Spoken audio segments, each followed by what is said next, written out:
So, ngayon marami tayong chicken. So, chicken naman yung uulamin natin. Ayan guys, napakarami niyan.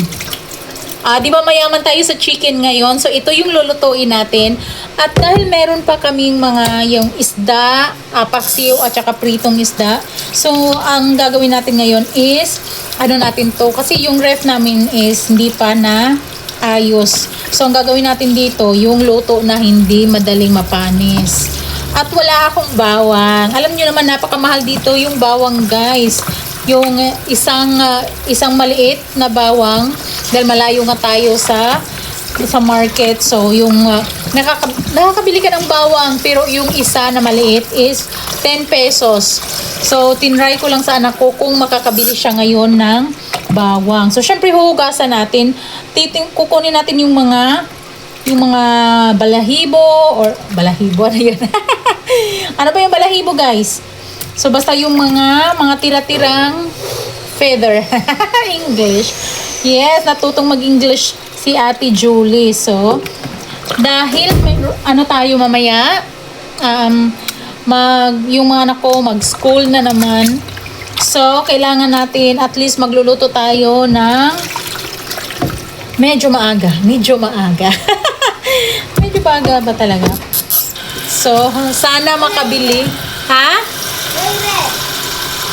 Unsa?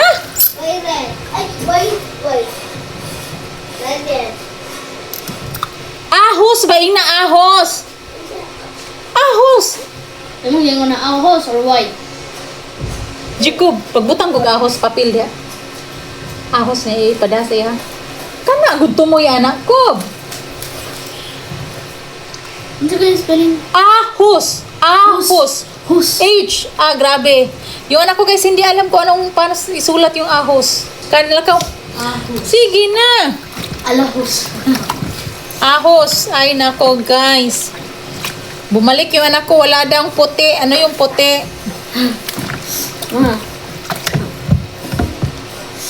Tanong ma. Saman.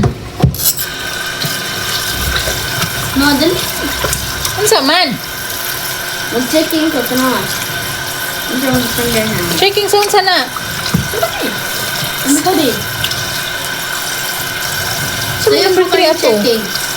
Sa number 3. Oh, sa'yo na kay Jacob. Times ra na nimo. So, na kay plus kay 0 man. So, ayan na guys. Focus tayo sa pagluluto. So, imekos-mekos natin to. Sana merong ahos. Sana may bawang. Kasi kapag walang bawang, di ba, hindi naman kumpleto yung, parang hindi kumpleto yung pagluluto natin. Pero hindi rin ako makakapunta doon sa market. Kasi malayo. Yung asawa ko tulog na. Yes, tulog na yung aking sugar daddy, guys. Sugar daddy. So, kagaya nito, kailangan talaga tanggalin, di ba, yung mga hindi natatanggal na mga balahibo, yan, tatanggalin natin yan. So, walang katapusang pagluluto yung gagawin natin sa buhay. So, mag-stop lang tayo magluto kapag ayaw na natin kumain at ayaw na natin mabuhay. Ganyan lang talaga yan. Ganyan lang ang buhay. So, parang wala na. Parang meron. Parang ewan. Baka babalik na naman yung anak ko sa pasabing walang ahos. So kapag ganyan, wala na talaga tayong magagawa. Marami akong bawang. Ay, hindi. Marami akong bombay. Ayan, pati ako bawang pala yung puti. Nahirapan sa kalisod yung ating buhay-buhay dito. So, marami akong mga ganito, guys. Eto. So, yung mga ganito, yung red, ko to, magtatanim na ako para marami tayong aanihin. So, pwede isama ko yan. So, marami tayong, may mga, pila? Pila? 5. Oh, very good. Balik, ulit po. So, at last, meron. At least. So, kinayam. Onion daw yung history. Dere. Onion. Naputi ko ng onion. So, meron na tayong magagamit. O, yan. Kompleto na. O, diba? So, tapos na nating hugasan yung ating mga pagdali ko. Tapos nating hugasan ang ating chicken. So, ngayon, yung ating ano naman? Yung mga spices. Oops. Di ko pag ayo pag ginabiyad di ka ko focus sa imong kuan. Ingnan di ka anak ko, kapoy kay ka ha. Sige jud ka panaginot anang dili angay nimong kuan anda.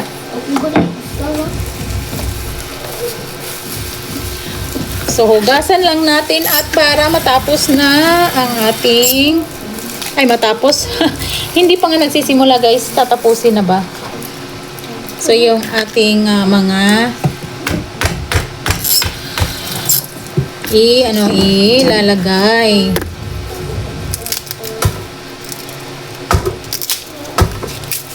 Nathan, paano na yung mga gamit yan, Nathan?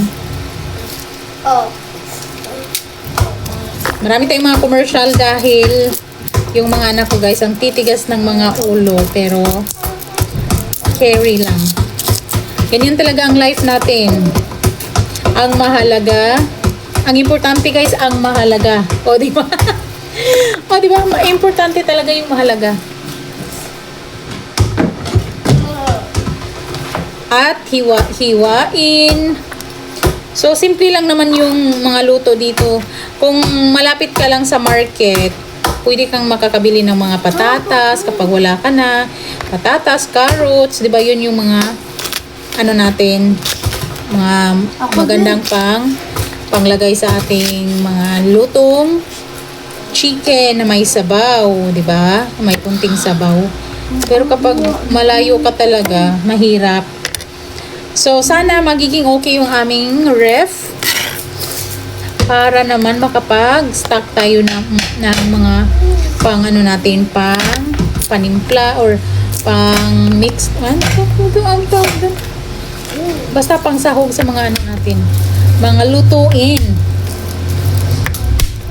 Yeah, so, at maya-maya, magiging masyado tayong busy. Kapag dali lagi di ako. Again, kano mo sa number 4? Taas pa kayo na ko. Lisod na ba ng tumoyan? Lisod na. Ay, sige ko, hindi ako be. Focus ko ba? Ay, sige, pansin na ng uban.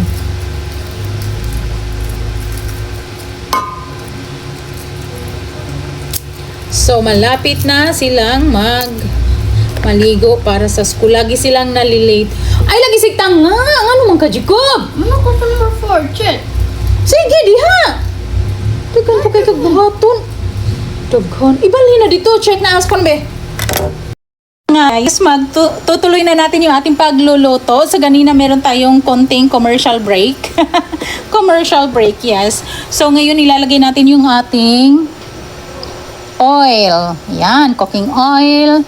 Konting cooking oil. At maglagay tayo na pag mainit na yan, syempre, isusunod natin yung ating bawang at yung ating onion at saka yung siling haba. Yun yung pinaka-basic na ilalagay namin. Simpleng luto lang naman to guys.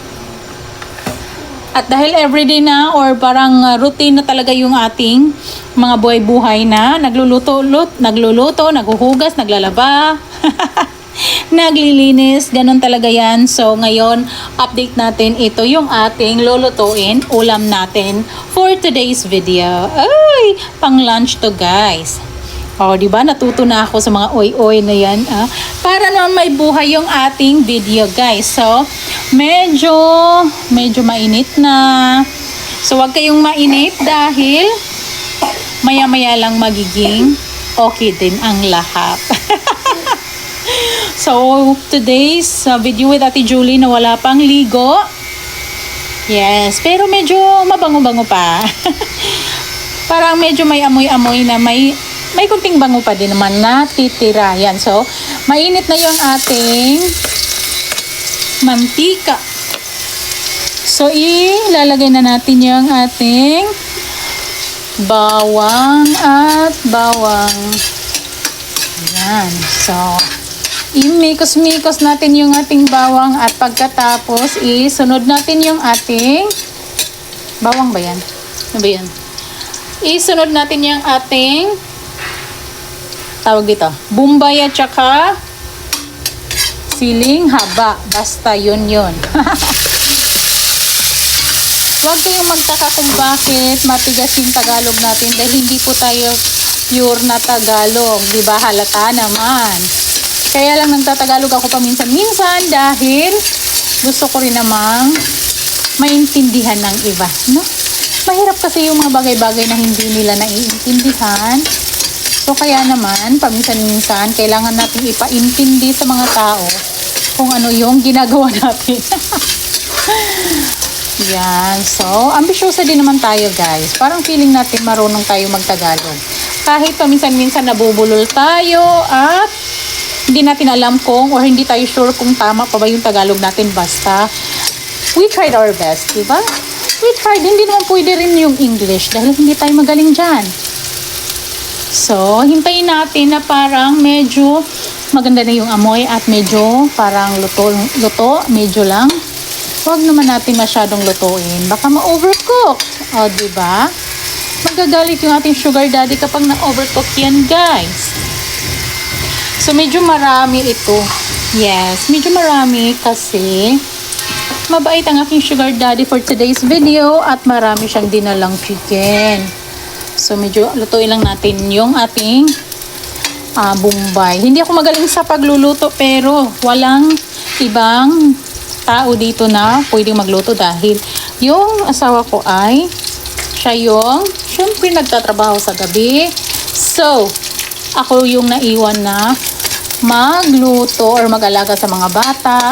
Alam nyo kasi guys, bago lang ako natutong magluto. Dati guys, hindi ako nagluluto. Nagtatrabaho ako sa call center. So, ang nangyayari, kumakain lang ako. Pag uwi, kain. Ganun lang yung buhay ko dati, guys. Kaso, ngayon na, ako na yung hands-on na ako sa mga anak ko. So, ako na rin yung nagluluto. So, kailangan mong matuto. Kahit hindi ka marunong, kailangan mo talagang matutong magluto. Yan, nilagay ko na lahat. Lahat nilagay ko na at maghugas ng tayo ng kamay. Sandali lang kasi medyo medyo oily. At natin. Ganyan. So, sa mga expert dyan, pasensya na kung hindi masyadong tama yung ginagawa ko. Ewan ko, basta nagluluto po ako ngayon. So, i-mix lang natin yan. Ano ka man mo dito? Mana de ka? Maligo sa mga tempo to eh. Tingin ko na.